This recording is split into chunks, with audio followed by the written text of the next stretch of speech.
everyone. Welcome back. I know you missed us, and we're here for you again. This is Culture Binge, the Wisecrack podcast where we deep dive into everything going on in the zeitgeist. Michael and I am here with Wisecrack writer extraordinaire Alec and Oh, sorry. I interrupted him. I'm going to say it again. I'm here with Wisecrack writer extraordinaire Alec. Pause. Hello. And Wisecrack researcher Supreme Survey. Hi. Hey, how's everyone doing? Well, how are you? We've missed you. Yes, missed everyone here. So glad to be here. And because we took a little, and I think appropriate break, we got a lot to get into. Today we're going to talk about what is going to happen after this quarantine situation is over. That's, of course, assuming that it'll ever be over. We'll talk a little bit about art made by bad people and about a really deep sociological experiment on Netflix called Dating Around. But before we get into all of that, I think everyone listening knows what we have to do right off the bat, and that's talk about slaps and chaps. We've had a few weeks for these things to pile up, and I know that everyone watching and listening in the future will want to know what's going on first from Serby. So Serby, what has been slapping and chapping in your marvelous life? So many things laughing and chapping. What slaps? People having an open and ongoing dialogue about biases and what makes them uncomfortable and systemic racism and stuff. What chaps? Systemic racism. What also chaps? It's a global systemic system of chapping. See, now that you said... I feel like now that you've said that, if we don't say that, we're just monsters. Okay, fine. Across the board for everybody, what chaps is systemic racism. Thank you. Yeah. But also what chaps is New Zealand has 2 new cases of COVID, and I'm so bummed. No! I was so happy and so excited for them. I was like, hooray, hooray, they don't have COVID anymore. And so when I saw the news this morning, it really bummed me out, and I felt very sad for all of them. That sucks. What slaps is I discovered this website. You can, like, as soon as you click it, you can select which city you want, and you drive around, and then you listen to the local radio. So it's driveandlisten.herokuapp.com. It's so good. Driveandlisten.herokuapp.com. That's cool. I hope that someone is listening to this podcast in their car driving in their city and they hear about this and they turn the app on and they drive around on the app in another city while they drive in their own city. Don't do that. That's really dangerous. They shouldn't do it, but that'd be fun. I drove around Amsterdam and listened to some fabulous classical music. It was wonderful. Very relaxing. Oh, so like I don't understand K-pop, but if I wanted to understand K-pop, could I just drive around South Korea? Yeah, I think they might have one on there. I forgot which. They have like most of the major cities on there, and you can just like click it, and the video, like the guy, I'm assuming it's a guy. I think I read somewhere it's a guy. And he like drives around, and he recorded it. So you go through the city, and then the music plays. It's just really good overall. It's very like positive. Is it like a Grand Theft Auto situation where you can just like run over a Dutch cyclist if you're feeling aggressive that day, or are you on their preordained journey for your life? You are on their journey. Okay. Yeah. Do better. That's still fun. Yeah. Overlay the app with real life so that we can have material effects on the lives of strangers based on our emotional whims. Yeah. But that sounds great though. Alec, what is slapping and chapping in your life? So slapping, what is slapping? Pokemon. Shit. Why am I just blanking? Pokemon Snap. That's the name of that fucking game. Have you either of you played Pokemon Snap, the Nintendo 64 game? The premise of the game is you literally go around and take pictures of Pokemon. It was one of my favorite games as a kid. It fucking ruled. And they're releasing a new one. And I'm just so happy. I feel like Nintendo is kind of like really hitting like not only childhood nostalgia, but like just like chill games to experience in the nightmare that we live in. And so I hope that they do well. And I think it's just right in there, and I'm very excited. Also, I started watching Avatar: The Last Airbender. I'm only 2 episodes in, but it's pretty cool. Cool. People like that show. I can get into this, but that overlaps a little bit with my topic later, but I'll say no more. Which is a reality show about dating. That's weird. Yeah, but after it comes up. Yeah. As far as what's chapping, I do feel a little weird, and I felt weird before Serby said anything, because what chaps is the global nightmare, or U.S. American nightmare. There's a lot of nightmares happening, overlapping layers of nightmares.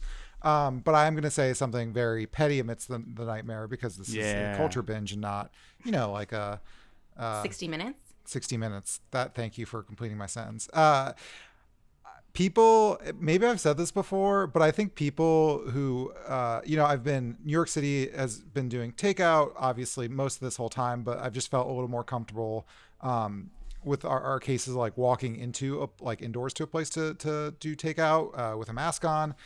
And people who walk into those places next to you with a mask around their neck but not on are worse than people who don't wear a mask at all. It's kind of like, I basically understand that I should be doing this, but I'm either too stupid or too evil to put on a mask indoors standing 2 feet from somebody.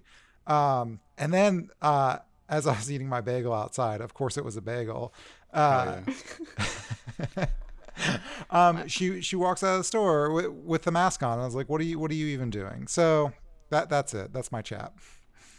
So I think just as much as Serby said a chap that's universal for all of us, I think that one should be universal as well. People with the neck mask is the most obnoxious thing ever, unless they have a gill-based respiratory system, and that's where their main or if are. You're hiking around and nobody's in sight and you just pull it up when somebody walks by.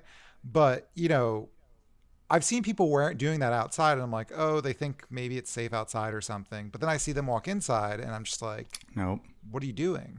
Well, people complain that it's difficult to breathe for them with their masks, so they keep doing it. And it's like, well, get a different mask, or how about it's difficult to breathe with a mask, but it's probably more difficult to breathe if you have COVID. Ooh, yeah, that's good. I mean, the air is hotter and it can be unpleasant as it gets warmer out, but I have almost no sympathy, because again, I've been in situations where I step outside, I look around and I get a breath of fresh cold air.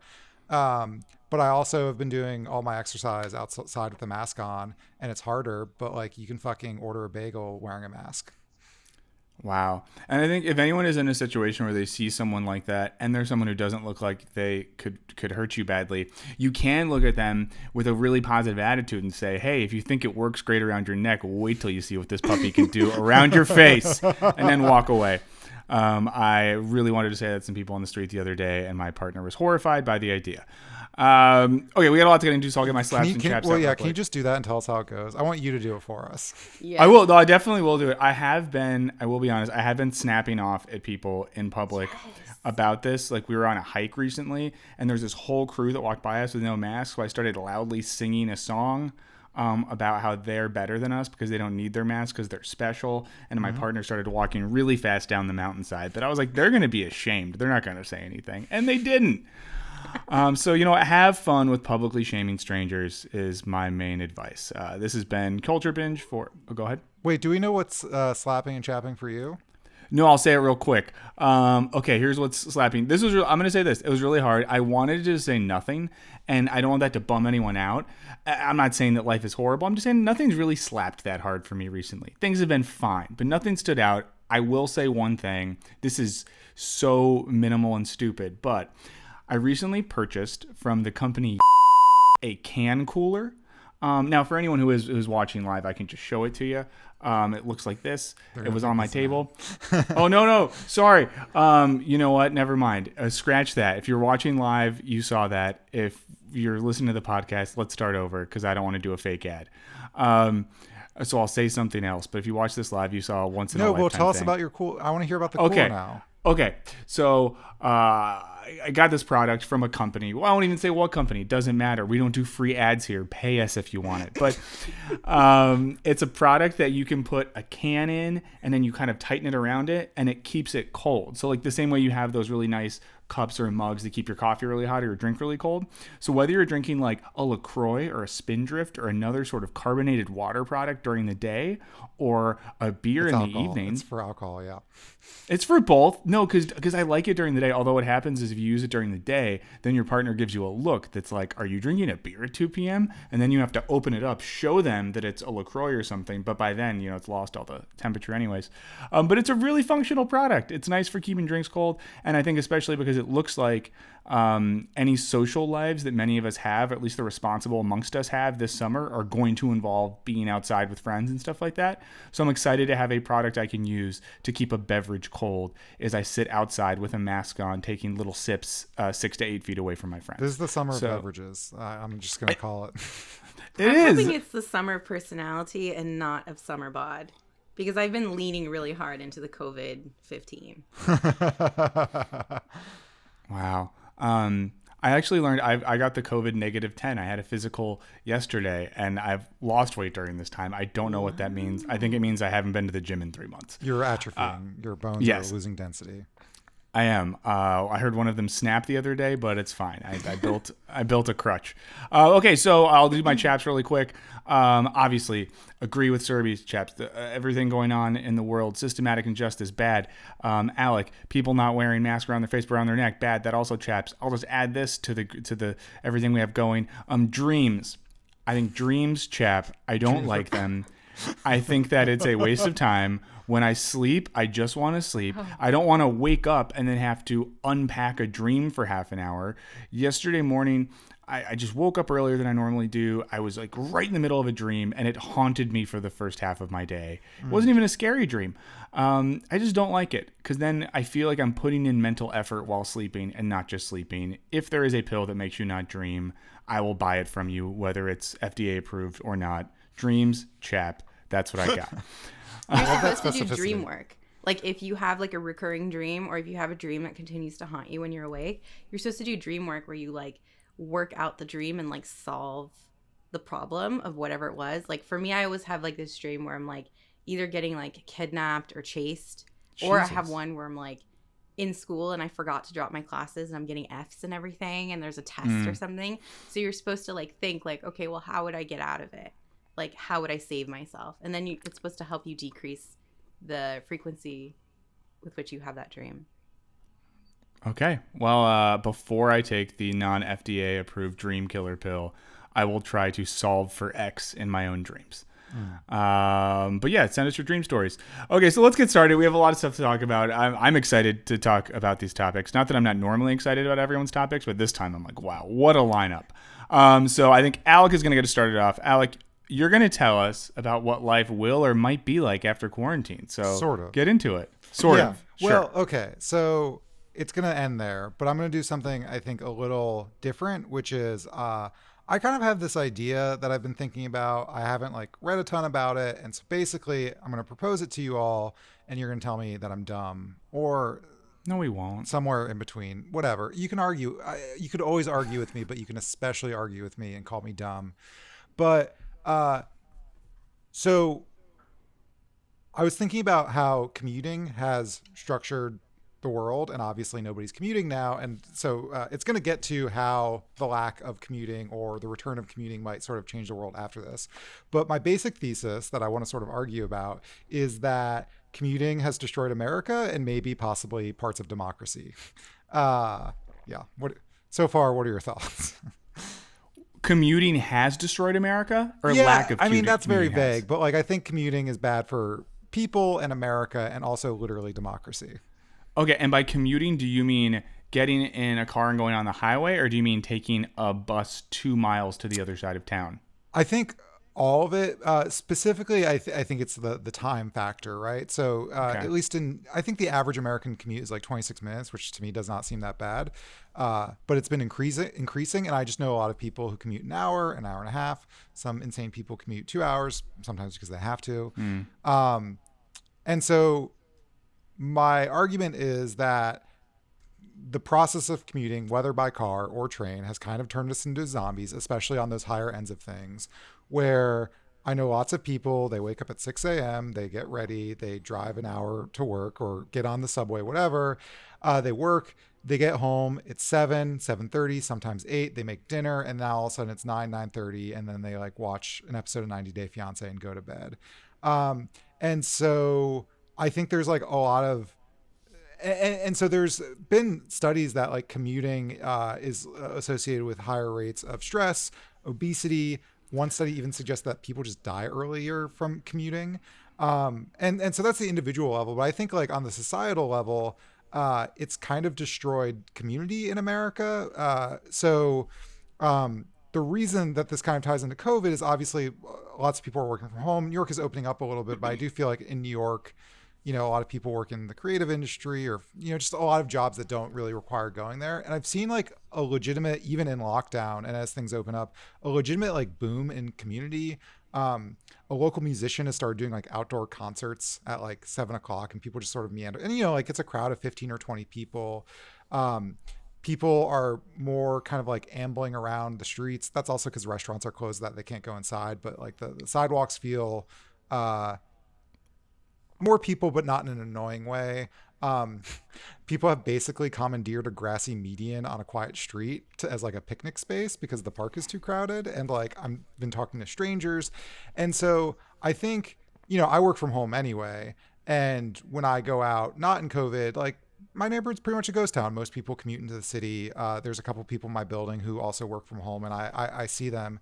But I think what's happening is that there's just the general exhaustion of commuting is gone. And so now people are taking nice, more relaxing lunch breaks, or at 6:00, instead of being on a train, they're like stopping by a happy hour down the block at the bar, and they're on the sidewalk, like talking to their friends.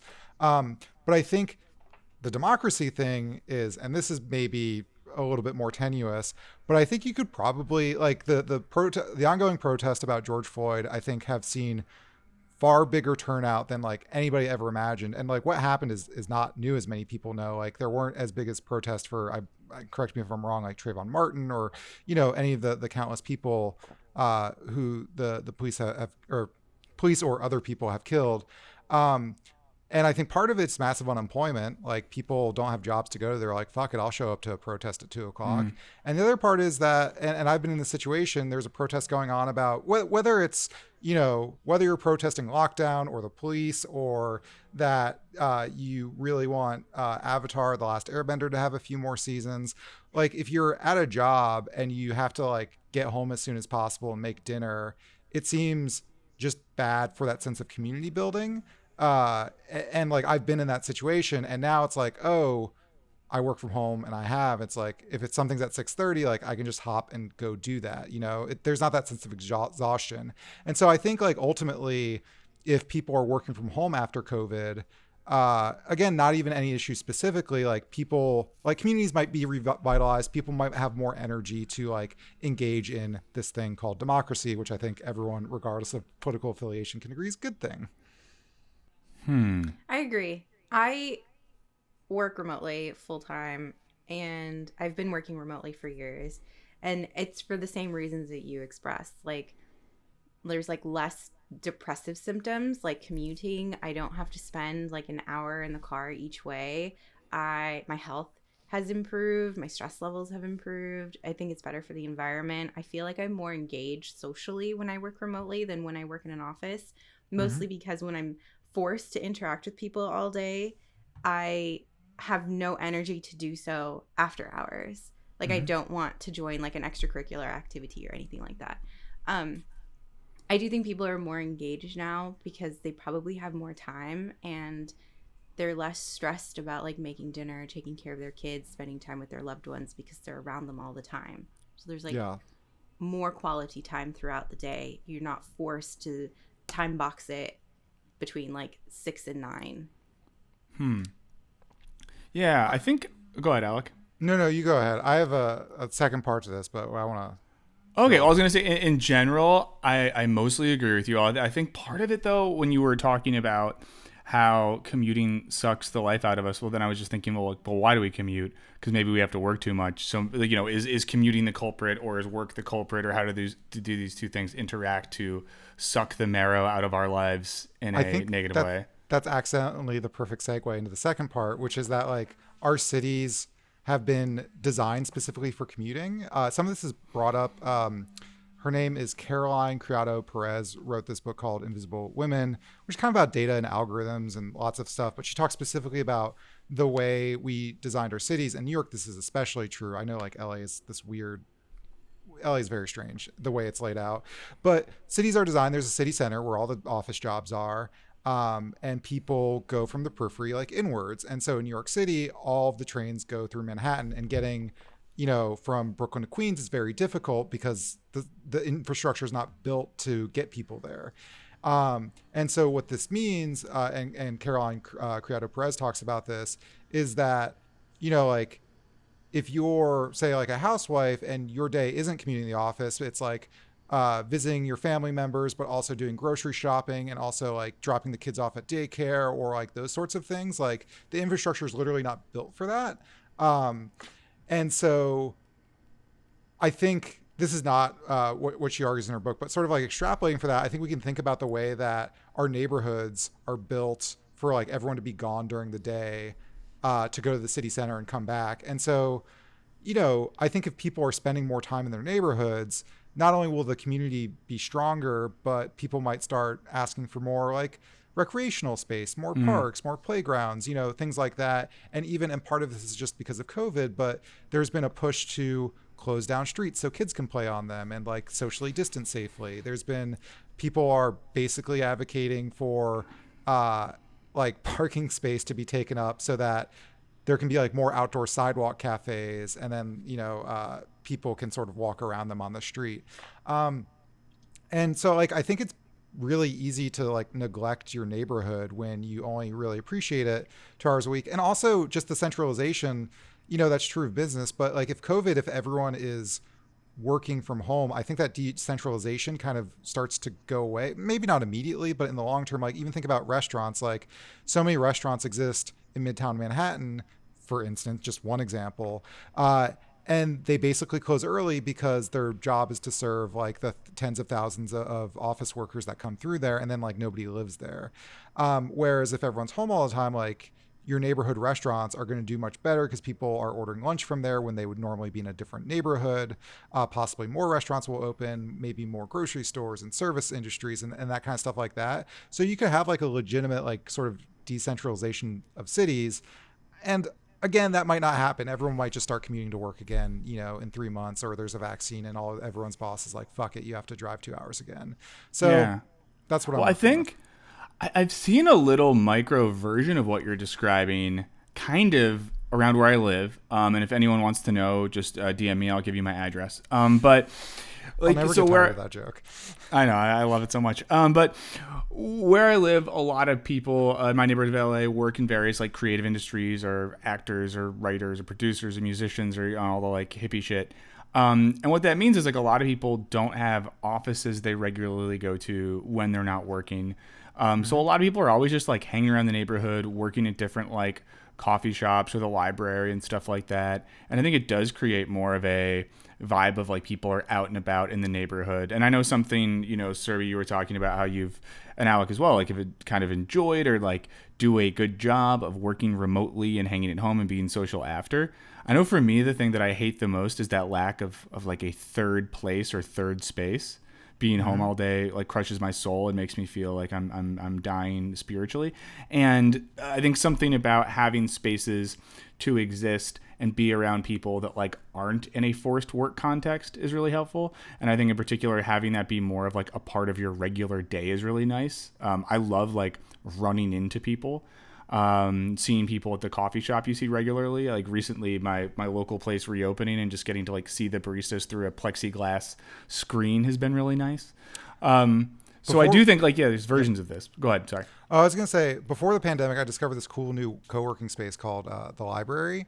But, Wait, is that library with no vowels? So just LRBY or something? Or no, LBRY? it's just the regular library. But so no, it's an like, app. Like I totally agree with that. And, you know, it's not perfect because I also want that third space. And, you know, cafes kind of serve as that, but then you have to pay. And like the library is awesome because it's just a place, and people are doing like, you've got like old people just using the computer to like read the news or email their dead relatives, or kids there are just there to play dead Minecraft. Relatives. Basically, and so like libraries are really amazing in that way. And to be honest, this isn't even a complaint. Like I don't use it as much as I could because at least in my neighborhood, it's like a huge service for kids. And it's awesome. They have a place to play on computers and learn about computers and read books and meet other kids and do all this stuff. And so it's really wholesome and great. But me as a crotchety adult, I'm just like, can we double the library budget so there's a library for adults and a library for kids? Oh, I think that's a great idea. I mean, that's one of the things I miss most about being a part of an academic community is like having a library. Normally it has like some cafe attached and you can go whether you're working on something serious or sit around or browse books. Libraries are great. But in general, I'm coming around to this, Alec. But I think like you're getting at just an even bigger point about sort of like how we live, how we work, how our cities are structured. I mean, I think you're positing that another world is possible, and I like the world that you're talking about. And I do wonder, because sometimes I don't know if either of y'all do this. I know that we all live in pretty major metropolitan areas. This is, I think, sometimes why I fetishize smaller places or like mid-sized cities. In particular, I'm obsessed with the idea that I need to live in Madison, Wisconsin. If you're from Madison, let me know. But just the idea of like a city where big enough to where you have stuff going on, small enough to where, you can live and work in the same place. You can walk around. There's local businesses. There's stuff to do in nature outside. There's still like a sense of community rather than some situation where like people live and work hours away from the same place, don't interact in their local community, that sort of thing. So do y'all ever think about that? Like that there's maybe places where life is more like this and maybe we just all live in commuter heavy places, so have this view of the world? I often think about that, but I don't even want to say the name of the city because I was just very unimpressed, but also I didn't spend enough time there to announce on the internet that the city sucks. Atlanta. No. It was no offense to anyone at Denver. One of my best Denver's friends overrated. I'll say it. You don't say it. This is not Alex saying it. This is me saying it, unprovoked. I think Denver is overrated. People are really obsessed with that city. I get that there's some great stuff there, but I don't know. I don't like the vibe. Go ahead, Alec. Yeah, I don't know. I haven't been there enough to really have a verdict. And again, some of my best friends live in Denver, so listen, I have lots of friends from Denver, so I can say this. For me, it doesn't matter how long or short the commute is. I just don't want to commute at all. No. I find like if I'm not getting paid for that time, even if it takes like 20 minutes to get there, like I'm not getting paid for that 20 minutes. It feels like a waste of my time. It feels like 20 minutes I could be doing something else, like spending time. Can I ask this question then to clarify? Is that the same for both of y'all, but Serbia in particular, if it's commuting, driving in your car alone and sitting on a train? Like, is it just commuting across the board? And I only say this because I've had times where I've commuted an hour and a half in the car and I've hated it. I had a time in my life where I commuted an hour on a train every day and I loved it because I would sit there and like read, listen to a podcast and look out the window. So, but do you think it's no matter what, all commuting is bad? All commuting for me. So all ACIB, all commuting is bad. In the studies I was reading, basically the worst form of commuting for your health is to be in a car. People who take buses and trains live longer. To be honest, like I think about this because I used to commute about an hour on a train, and I was just like an hour. I mean, it sucked. Like it was too busy. I couldn't find a seat, but also it's just like an hour I was standing instead of sitting, which is just good for you. And I would listen to podcasts, and now I don't listen to nearly as many. I don't know. Like I've thought about this thing of like, oh, should I get an office outside the house? Like even if I could afford it. And there was like a thing in my neighborhood. And I was like, I'm not going to pay a bunch of money to walk 5 minutes. Like, I'm just not going to do that.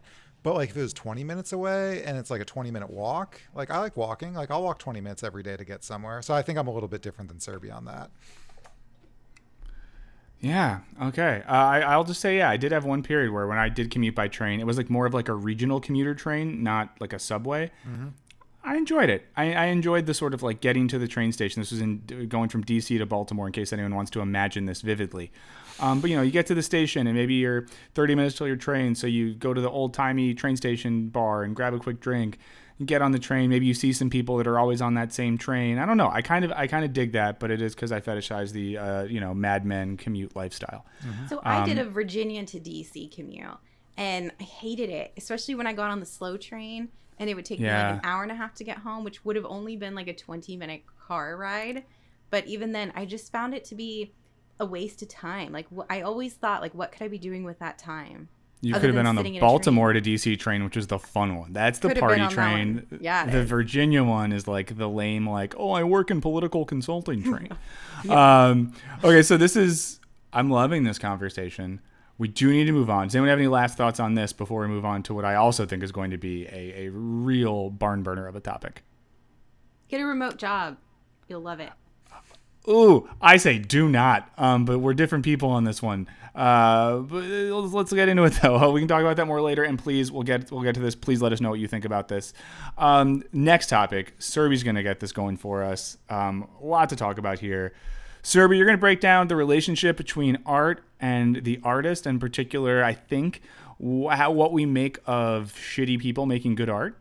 Yes. So I started to think about this more intentionally in the last couple of weeks after reading the public response to J.K. Rowling sharing her views on gender identity and transgender rights. And I read online that people were saying that they started to unlove Harry Potter, and that they couldn't support her work anymore due to her beliefs. So I love Harry Potter. It was like my entire childhood and my adulthood. So it means a lot to me. And so I wondered about this. Like, how do I feel about this? But Jo Rowling is just one example of someone who created well-known art, but who has controversial opinions.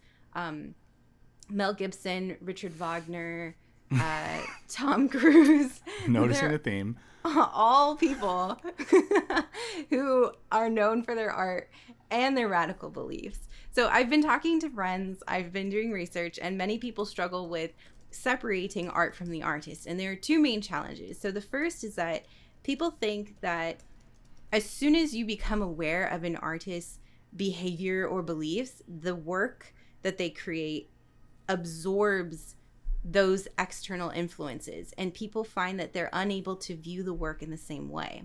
The second challenge that people struggle with is that if you enjoy somebody's work made by a controversial individual, does that make you complicit with their views or behavior? So Claire Hayes Brady is a lecturer in American literature at University College Dublin, and she said, "For me, it's a false dichotomy because this question presupposes we should want our artists to be virtuous and that we should expect morality and ethical behavior from artists. I don't understand why we expect that or why we should expect that. Whatever you think about David Foster Wallace, it is certainly the case that he is a cultural touchstone. His work was important at a particular moment.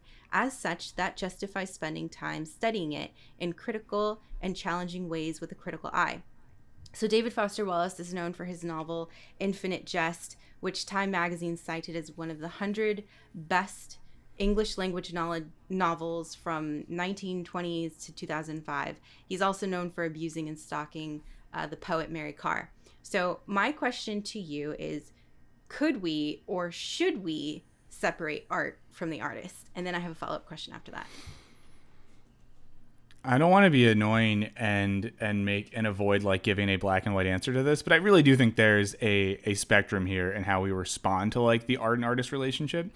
I think, the idea that one doesn't like the Harry Potter novels because J.K. Rowling has some, retrograde views, I think is maybe a little much. I get the idea that maybe you're like, screw it, I don't want to give her money, then just like pirate the books or go to the library, I guess. But to me, that seems like a lot. On the other hand, I don't know, like, if someone, you brought up Gibson before, if someone is known for saying racist and anti-Semitic stuff, and then they produce art or are a part of art that leans that way, then I am a little sus. Like Mel Gibson has made some movies before where he's like gets to play a cop that uses the N-word, and it's like, oh, are you like liking this a little bit too much? Or in his depiction of like the Jesus story, like the Passion of the Christ is all about like how we literally get to see like the Jews kill Jesus. So like I think there are instances where someone's political ideologies can come through in like in the cracks. And then I think the other side of that is I worry sometimes that, and this happens a lot in like old school literature departments in universities, that it's like, are we just jumping through hoops to make excuses for why we can still read like mostly old problematic dudes so that we don't then have to start reading maybe new, more diverse, less problematic authors? And that's a thing that I wonder about sometimes, if we can use this as a crutch to keep ourselves from maybe opening up the canon a little bit. Interesting. I think, well, first of all, I think this piracy thing is like a great solution, because I think mostly for me, I think you brought up some good points, but like it comes down to money. And like I'll just give the example of, obviously not an artist per se, but like if back in the day you bought a Ford car when Henry Ford owned it, like he's turning around, he's taking that money, he's dumping it into like publishing the Protocols of the Elders of Zion, which is like this anti-Semitic text. And so like it's weird to be like, money from my pocket is going to be used for these things. But like, you know, it also applies to artists like, and I think I've said this before, like if R. Kelly is using his money and status to like abuse people and you're putting money in his pocket, like you're kind of helping that because rich people get away with a bunch of shit. Mm-hmm. And so there's that. But at the point that they're dead, and I mean, the example like I'll use is that like Michael Jackson was a very influential figure, obviously a very bad person, and I wouldn't want, like, obviously used his wealth to like abuse a bunch of people. But, you know, if the money's not going to him and it's not promoted, and as far as I can tell, there's nothing in his music that really sort of speaks to the awful things he did. Like, it's not like he's promoting these things. And I think he's just an important artist for a lot of people. And I might have also said this on this podcast at the same time, the bagel shop in my neighborhood will exclusively play Michael Jackson songs. And I think they're trying to make some kind of statement. And I don't like that. Yeah. I know it's, yeah. Yeah. And so, and I mean, there's so many other, like, again, there's a spectrum. Like, I used to be really into big band artist Buddy Rich, who was like a monster to his employees. And, you know, we always hear that, like the actor musician who basically emotionally abuses the people that work under them. Like, that's not cool. Buddy Rich is dead. And so, like, I don't feel bad doing that.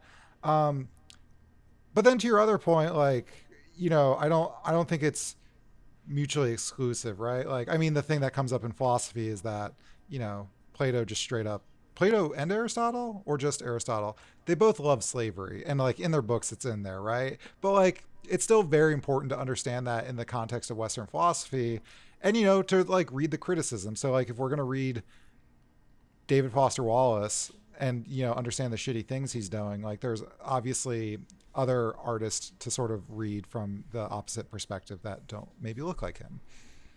So both of you touched on this earlier, that there's a spectrum. So should we do this on a case-by-case basis? Does it depend on the severity of the situation? For example, Sean Penn, R. Kelly, Roman Polanski, Woody Allen, Johnny Depp, they're all individuals who have been allegedly engaged in domestic abuse or other violent and criminal behavior. I say allegedly because I don't want to be sued.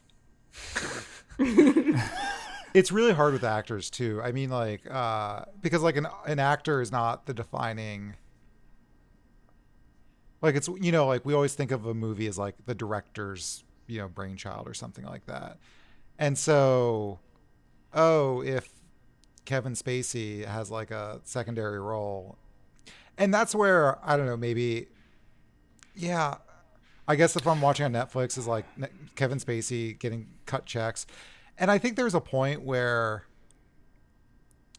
and I don't mean this in some sort of like holier than thou way or like hypercritical, but it like gets exhausting, right? Because also, like, I don't even want to call it the danger, but we could do this with like literally, like, I even think about this way of like, I've tried to stop shopping at Amazon because they treat their warehouse workers like shit, right? But then I'm like buying from Target. And it's like, well, does Target also treat their workers? And I just don't know. And so like, if you just want to watch a movie, there's a scenario where it basically becomes impossible to enjoy anything.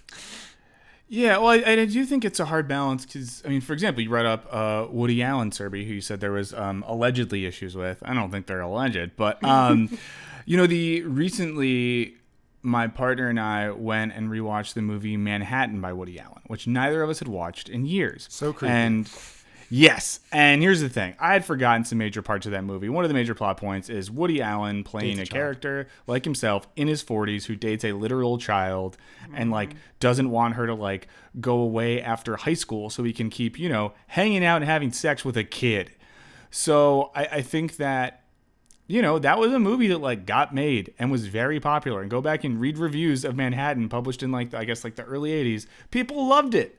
They were excited about it. And I think that in that case, like, I don't know, watching Woody Allen movies, especially when he has so much of that in the movies themselves, feel gross. Listening to R. Kelly's music, when often it is very sexual in nature, and then you're like, oh shit, are you like singing this about a child in your dungeon? Like, that makes you feel gross. I am hesitant to say, and maybe this makes me a bad person, I don't know, I wouldn't want to say to a friend like, you are complicit if you watch Annie Hall. No, I don't think I would that's just say true. pirate Annie Hall. I mean, I'm not saying that. I'm not encouraging anyone to break the law, but I guess what I'm saying is, in a very philosophical, non-abstract sense, there is an argument for stealing movies. Yeah, and then I don't know. I just think as well. I think Serby brought this up early on. I think that it's right to say we shouldn't have this moral expectation where we only want to consume art by people that have good views in politics the same way, like, I don't know, we don't go to a restaurant and ask for like the chef's voting record before we order food from her.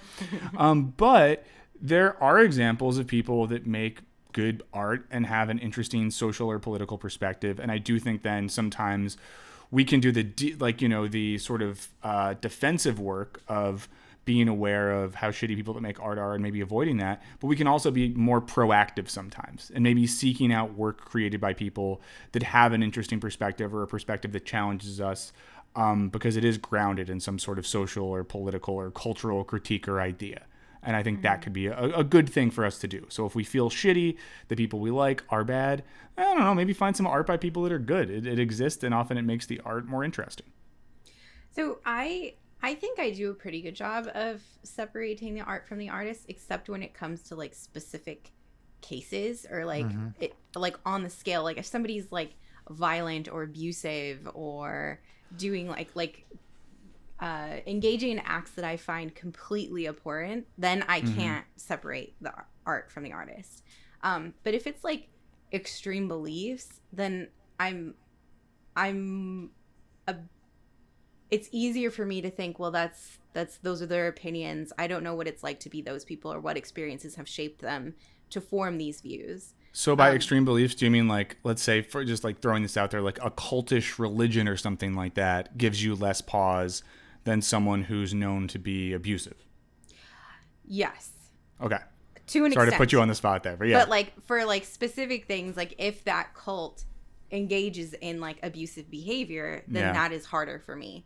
So like take the example for like Tom Cruise, let's say, like with the Scientology thing.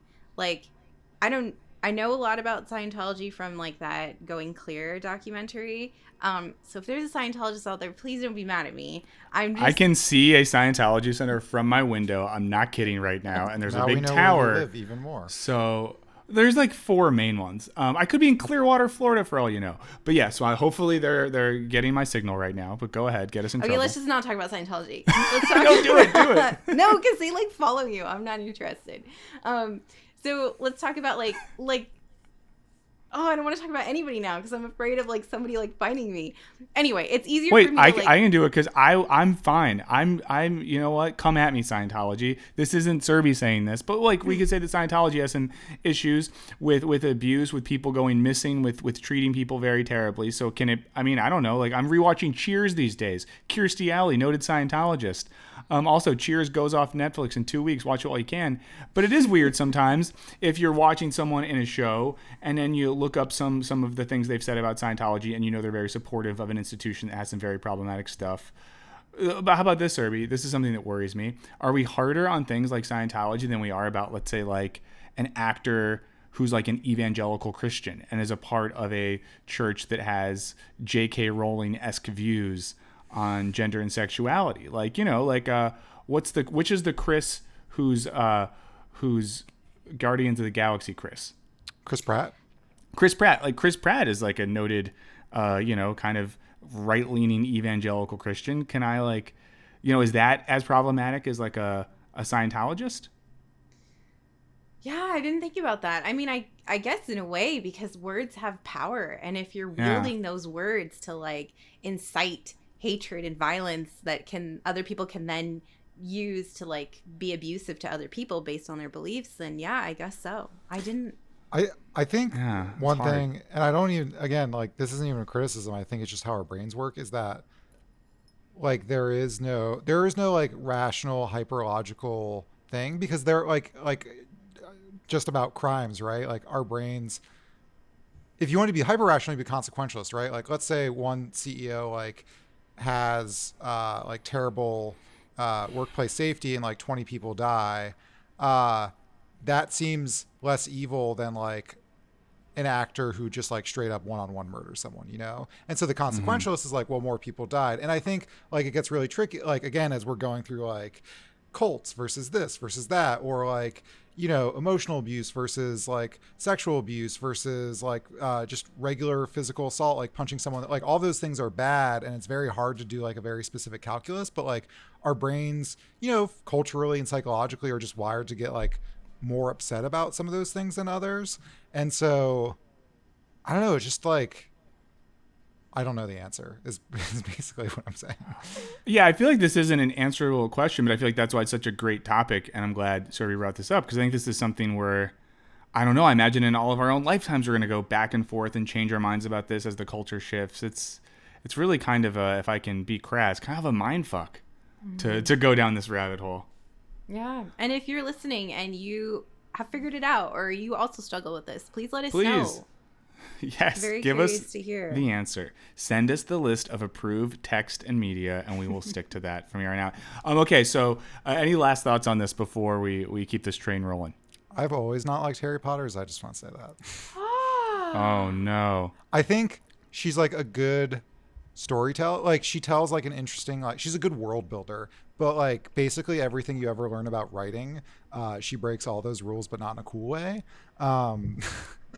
And I think everyone who views Harry Potter as a lens to look at like politics should stop, and should have stopped a long time ago. Wow. And I'll just, throw fuel on my retirement from Culture Binge. Oh, I'm sorry, sir. Wow. Yeah, it's okay. Just to make sure everyone's in trouble, I'll just add that J.R.R. Tolkien is just like writing about Christianity. And if you're really into Lord of the Rings, you've become some sort of conservative Presbyterian along the way. I'm kidding. They're fun too. So, I'll get to my topic. It's not as in depth. It's not as culturally significant as the two that have come before. So we can just have a little fun with this. I think at this point I have made myself the resident consumer of dating-based reality television. It's something that I've slowly acknowledged as I've gotten older that I like. I don't like that I like it. I'm not proud of the fact that I like it, but I find it interesting.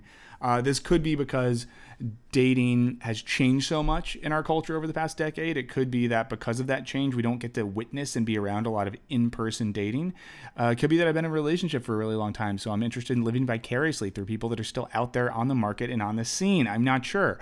But a important a new member of the dating reality show TV canon is a Netflix series called Dating Around. Now, Dating Around first came out with its first season about a year ago, and it was just a 6-episode drop. And the first time I watched it through, we didn't realize that it was only 6 episodes, and I don't know if I've ever been so disappointed in my life when I found out something was that short. The basic premise of this show, it's a really, really stripped down, minimalist version of dating TV with almost no gimmicks. Here's the setup. We have a protagonist for every episode. This person, our lead, goes on 5 first dates. These dates consist of drink at the bar before, dinner at the same place after that drink, and then if things go well, they go out and have a cocktail afterwards. Classic scenario. At the end of the episode, they go on 1 second date. So We watch a person go on a week's worth of dates, and then at the end, we see who they like best. And it's really interesting because throughout, you see the difference between, who looks great on a first impression, who plays it better over dinner, who do they have more physical chemistry with. It often ends up being the case that whoever you think they're going to like most at the beginning is not who they pick for their date.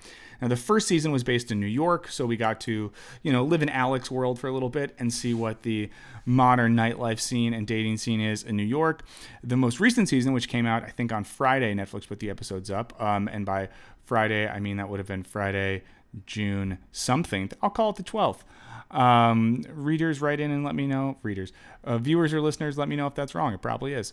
But the most recent season is in New Orleans, a very nightlife heavy city. And I wanted to focus in particular on this. There is an episode of season 2 of Dating Around that is the most compelling episode of television I've seen in 2020. Wow. It is the second episode of season 2. Now, our main dater in this episode is a guy by the name of Dr. Ben Samuel. Now, Dr. Ben is interesting because Dr. Ben is a professor of computer science at the University of New Orleans who, as he indicates, does research on video games. So is some form of gaming designer in all of this. Now, a lot of times in dating shows, there's a certain type of person that goes on these shows, kind of like influencer types, the types that would want to leverage their appearance on a show like this to increase their follower count and get better brand deals so they can sell teas that encourage eating disorders or something like that. Also narcissist. A heavy narcissist at a clinical level that should be instituted. Dr. Ben is different. Dr. Ben is and I mean this in a positive way, hopefully everyone can know this, he is a nerdy computer science professor who just seems like a good guy, a little socially awkward, who really wants to meet someone great. And watching that level of earnestness on a show like this is and was one of the most compelling things I've watched. My partner and I were having to pause the TV to scream, to cry, to laugh, to yell. It was a riveting 25-minute experience. Now, the reaction has been such that if you Google Dating Around and Ben, there are already multiple articles that have been published on various culture websites in the past 48 hours about how good and special and unique Ben is. Ben himself has taken to his social media and this is the sort of guy he has responded to almost every person who is on Twitter said, really great watching the show. I love Ben. He seems so great. At Ben, you seem like such a nice guy. At Ben, it's great that you value consent so much. It's just been phenomenal. So my main thing is I think everyone should watch the show, in particular, watch the Dr. Ben episode. Follow him on social media. Now, as far as I understand, have either of y'all ever watched this television show? No. But I have been watching more reality TV though, and there's a lot of haters on here, and I understand you. I was where you are, not even 6 months ago. But let me tell you, sometimes you get tired of being a big old smarty pants, and you're just like, I need to turn off my fucking brain. Yes. And like, I just want to say this. I get it. I know there's some of you in the chat right now. I'm not looking. Who are probably saying things like, why is Michael on the show? His tastes are stupid. Anyone who watches reality TV doesn't deserve to breathe oxygen. I hear that there's some of you who are also acknowledging that because of my obsession with this, you've checked out reality TV as well. And I appreciate you and I see you. But I don't know. Do you all think that... Do you think that it's even possible, and I think this is what I'm positing with the Dr. Ben episode of season 2 of Dating Around, I mean, can someone do something like this for good reasons? Is it possible that we can believe that there's still an earnest and pure soul out there who will go on a show like this because they really want to meet people, or am I just deluding myself so that I can enjoy these things? I think I don't know about this person. I think it's possible, and I think... like a good thing about I've been watching Queer Eye is that they get nominated. Yeah. Here's the thing, right? There's like a selection filter in reality shows in that like anyone who thinks to themselves, I want to be on a reality show is automatically someone who should be on a reality show because that person has narcissism issues and probably many other very clinical issues. And so that's what happens. Whereas like on sort of a nomination based show, it's like, I don't know what level of fakery is involved in the show, but like when you're nominating someone who's like, this person's done a lot for the community, they never take care of themselves, and like it'd be really great if you could teach them how to like dress nice so they can meet a partner, you know? Yeah. Also, I'll note Dating Around, also a nomination show. The first thing we hear, we see some B-roll of the person dating, and we hear an audio overlay of their friends and family saying why they nominated them. I'll also say the most recent season of Queer Eye in Philadelphia is also high art. It's probably because I'm going through some stuff, or we're all going through some stuff as a culture. God, I cried so much watching the most recent season. But yeah, I don't know. There's something about shows like that. Can we nominate Serby for Dating Around? Listen, if they come to Southern California, I'm leaving it broad because we don't need to tell you Serby's address. I'll give you mine. You don't get hers. I would love that. I would love to see Serby on that show. I think you would actually crush on that show. And there's someone who's on. I think I've seen someone on the show before who has a personality that reminds me of yours, and she crushed. So I imagine you would as well. But I just want to say that I think it's worth checking out. I know that there's not too much to talk about because you all are too highbrow to watch the trash that I will watch. Well, also... No, I watched Teen Mom. I've been watching Teen Mom for at least That's way worse. Years. That's true. And I watched Floribama Shore, and I love it so much. I hope they make a season 3. Oh, you make me sick. Gross, Florida. I've seen an uncomfortable amount of Teen Mom. Teen Mom OG. Oh, God. What I was going to say, though, is that I wonder if there's going to be a trend in reality TV, and I'll just point out, like, the shift, and not that these shows don't exist anymore, but, like, the shift from shows like Hell's Kitchen, which is, like, very over the top, very dramatic. Every single fucking commercial is a cliffhanger, and it's all fake, versus Great British Bake Off, which is, like, what if we just had a cooking show that was chill, and there wasn't really drama, and correct me if I'm wrong via email, whatever, but... yeah, there's just not a lot of bullshit happening. And I wonder, like,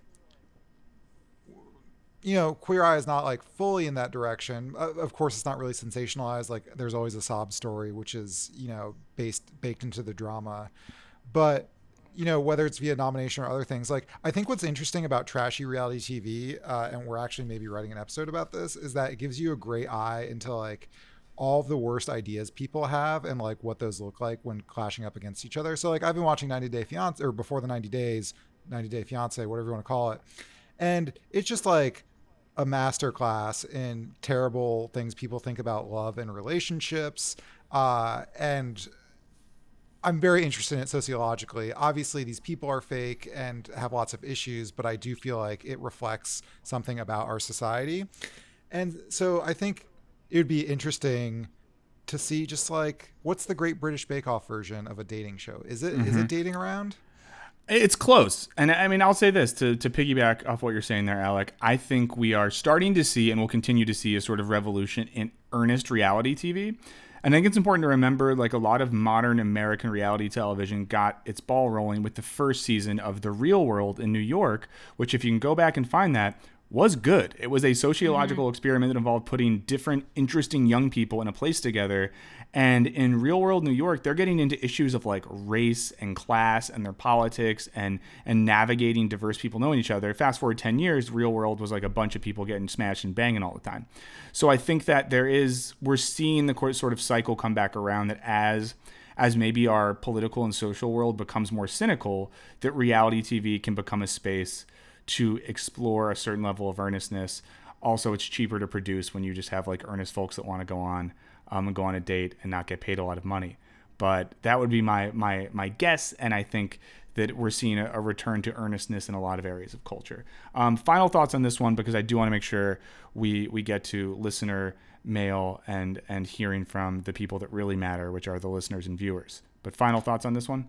I have 2 thoughts. The first, we should see if Dr. Ben can come on our show, because that would be really interesting to hear. Dr. Ben sounds cool. Honestly, guys, my plan is already, as soon as this episode's up, I'm adding Dr. Ben on Twitter. I'm linking to the episode. I want to get him on here. That is my plan. If anyone knows him, if you see me do that on Twitter, please second it, like that tweet, and encourage him. I would love to have him on here. I think he's great. And I already have a theory that he's a Wisecrack fan, because he talked about Avatar. Well, he gets into Avatar: The Last Airbender in one of his dates. He asked one of his dates if she has seen that, and it made me think, this guy's a computer science professor. He likes shows like this. He might be a Wisecrack. He might be. Yes. Excellent. Sorry, I didn't mean to interrupt. I got so excited. My second point is that, or my second last thought is that I hope that reality TV becomes more earnest and more interesting that way. But I also love like being able to shut off my mind and like watch people who are so different from me do like wild but things. but I think it can be earnest and do that. Like Dr. Ben is probably very different than you, Serby. Yeah, like Yeah. I mean, that's kind of like what's nice about Queer Eye is like a person who doesn't really have their life together, but like not in a judgmental way, so I don't have to feel like mean about it. Where I'm just like, you eat chicken nuggets all day, and they're gonna teach you how to like cook for a date, and that's cool. Yeah. Well, here I'm just gonna call. We gotta keep moving. We've had so many good things to talk about. We've missed each other so much that we could talk for hours, everyone. And I'm sure everyone who's watching right now wishes we would go for 10 hours, but we can't. So let's get into listener mail and voicemail. As always, we love hearing from you. It's the most important thing ever. The show would be nothing if it wasn't for you listening, subscribing, liking, writing, calling, finding my house, all these sorts of things. So as always, call us at 213-534-8807. That's 213-534-8807. We want to hear from you. If you don't want us to hear your voice, if you're a private person, that's fine. Email us, culture@wisecrack.co. No M, culture@wisecrack.co. Hit us up about these topics or any other topics. We'd love to hear from you. What do we got this week? I think we have one voicemail from. What was their name? I'm gonna find it. We're gonna find it. Ariel. Okay, voicemail from Ariel. Let's Hey, go. this is Ariel, and I just want to say that I'm a community manager in the state of Nevada, and we have communities that are guard gated, and that security feeder thing is pretty much just exactly that. Because I can't tell you how many times that I've had people who would complain about, in other communities that aren't guard gated or aren't gated, who want to get roaming security and say that it'll be safer, and I have to tell them I used to work for a guard-gated community, and we had more break-ins in the guard-gated community than your neighborhood has ever reported, ever. And that's, because, it's almost worse for them to have this false sense of security, because then, people who want to take advantage of it, they find those ways to get around it. Just kind of like, with terrorist attacks, they found out, like, can't bring a bomb on board, we're going to use the plane as the bomb. And in a much smaller sense is that there is with the guard gate communities, once the security roaming patrol went away, the kids knew that they wouldn't be back for 30 minutes, and so they'd burglarize the houses, and that's kind of how that went. So just want to say, just comment on that. All right, thanks. Love your podcast. Bye. If I was trying to rob a house, the people who can afford the gates and the security, they're the people that are worth robbing, to be honest. Yeah, there's so many reasons I'd rather rob those people. We have a gate, so it means harder for people to get in and out. They probably have nicer stuff. Yeah, also, if they're really rich, they're more likely to be like, let him take it, we're insured. And I feel like they don't want this smoke, where I feel like maybe someone who is more lower middle class, they don't have recourse to all this stuff, so they will fight for what is theirs. So if you're going to rob people, sorry. So I have a lot of family that they live in guard gated communities, and I've always been curious about that, because whenever I go up there, they'll like take my license down, they'll like take a picture of my car, and like if they don't have like authorization to have you in there, you're turned away at the gate. But they can't stop you. Curious. Yeah, you just jump the fence. Yeah, what I'm saying, if you're like, fuck it, I'm going, like. Oh, yeah. I mean, like, some of these people, they live on, like, golf courses. You can go to their houses, like, jump the fence through the golf course or, like, run up a hill or something. And I wonder if it's, like, you don't lock your doors as often because you think you're safe, or you don't turn on your house alarm or something. I'm very There curious. has to be a sense of that, because that has to be what you're paying for. But, I mean, this is interesting, even going back to, Alex's topic from earlier today about this isn't a commuting-based thing, but, what it does to communities when we just have these, like, little gated pods. And Florida has a lot of this. Yeah. Where you have, like, a neighborhood. Yeah, but it's just tons of little gated pods. And it feels really alienating. And I do think, it doesn't make sense to me that there wouldn't be crime in those places. So that's a great voicemail. Did I bring up my grandparents have lived in gated communities, and they just get in Florida, and they just get burglarized all the time. Yeah.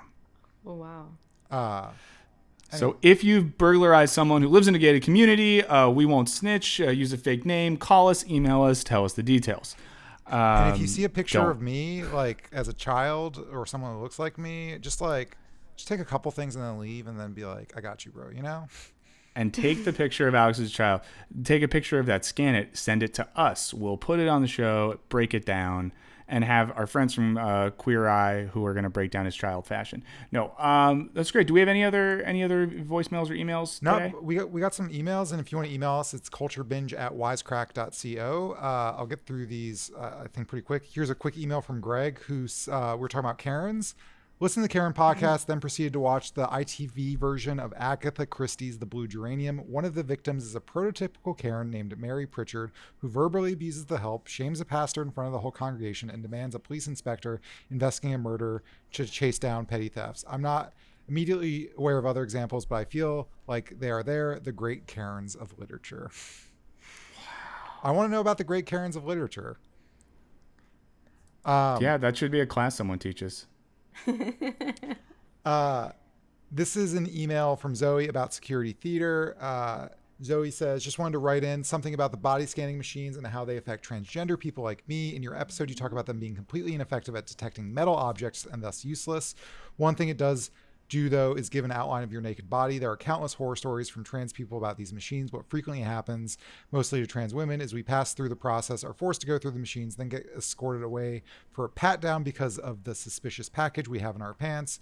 Seriously, ask any trans woman who frequently flies, and she can tell you the numerous stories about getting her genitals groped by a TSA agent, and apparently they don't even detect metal. I don't know if I brought this up a little, well, thank you, Zoe, but similarly, just about like body privacy, there was a TSA whistleblower who was just basically like, oh yeah, if you had a mastectomy from breast cancer, like we could see it. And like, I don't know, that just feels very gross, you know?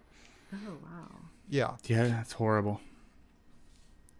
The next email is from David, also responding to the Karens. And also, I guess we're talking about conspiracy theories. But David says, my grandparents are Christians, and in the absence of church service, because of COVID, they have been following a televangelist that has recently caught their attention. I myself am a Christian, but I've always been skeptical of televangelists, especially when they start asking for donations. However, my grandparents have been following a few and even going to conferences since their retirement. Their new favorite is a Nigerian named Pastor Chris, who has been leading fasts and prayers during this pandemic. So far, so good, except while the unity of international fast and prayer caught my grandfather's attention initially, he now follows his sermons almost daily. Those sermons touch on many of the same notes as the Plandemic video. I don't know why I put that in scare quotes, and other popular theories. And then David gives us some bullets. Masks are bad because you're breathing recycled air. Not true. Go outside and build immunity disease. The lockdown's more dangerous. Also not true. 5G cell towers may cause the virus. Also not true. I feel like I have to say these things aren't true because YouTube, if you repeat incorrect claims, they'll just like shut down your video. So these things are not true. YouTube, please do not take down this video. Please don't. Final bullet, the governments of the world are trying to use the situation to stop Christians from gathering, etc. It frustrates me that this man, as well as others, would use this event to build the following based on fear and paranoia often seen in the evangelical community, even giving advice that would put his followers and those around them at risk. My grandfather just went on a series of calls making sure everyone he cared about knew, quote, not to wear a mask for too long. Downgraded from never wear a mask after I discussed the benefits. I'm laughing, but this is sad. The way he speaks is even more frustrating because he spouts complete nonsense with the confidence of a scientific expert. Yeah. That's rough, but I'm glad you're at least talking to your grandpa and like trying to get some sense into him. That's tough work, and you're doing it. I read this email and I empathize so deeply. I don't want to get into too much of it, but I know exactly what you mean about family members and cults and like very radical religious beliefs, and I don't have an answer for you, but I want you to know I'm going through something similar. I'm sorry you have to go through that. The worst I've ever had to deal with was like, hey Alec, like you've got some back pain, like Western medicine's cool, but like have you tried, in addition to that, like this dumb thing that definitely doesn't work? So it's not the rejection of Western science, it's just like, but what if, you know, this bracelet somehow pulls like the toxins out of your body and helps your pain? Like, shut the fuck up. Acupuncture helps. Acupuncture's cool, yeah. Wow. Drink more milk and you'll have stronger bones. That's all I can say. Yeah, thank you. This is sponsored by the U.S. dairy industry. Okay, that's rough. And once again, I think, we feel for you. Any other emails, or is that it for I today? think that's all we got time for today. Yeah. But, thank you so much, everyone, for writing in. We got a ton of great emails just on the last episode. So, Yeah, and please always write in and call. And if you don't make it on the show, it's not because we didn't love it. It's often because we talked so much that we can't get to all of them. So please keep writing, keep calling. Once again, it's 213-534-8807, culture@wisecrack.co. Sorry if this one was a little long. Culturebinge@wisecrack.co. Culture Binge. Oh my God, Culture Binge at Wisecrack. Oh, don't email culture@wisecrack. Oh, that is I shouldn't have let that email out there. Do not email it when they respond asking for money. Do not send it to them, Alec. Okay, this has been a long one, but we've missed you a lot. We've had a lot we wanted to talk about. So before we go, Serby, people, they want more of your thoughts. They want more of your content. They want to get in touch with you and say, what's your take on this? How can they do it? Suri Patel 22 on Twitter. Great. Alex, same for you. People want to know how they can fight the commuting system and the way it alienates them from the culture and world around them. Where can they tell you more about this? On Twitter @WisecrackAlec. Great. And then Dr. Ben, if you're listening to this, I'm at Michael O. Burns on Twitter.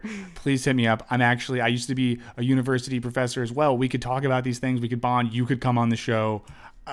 You're my hero. So that's been Culture Binge. Alec, thank you so much for being brilliant as always. Serby, thank you for being brilliant, kind, and controversial with your hot takes. And I'll just thank myself for being here and being around you all. Thank you.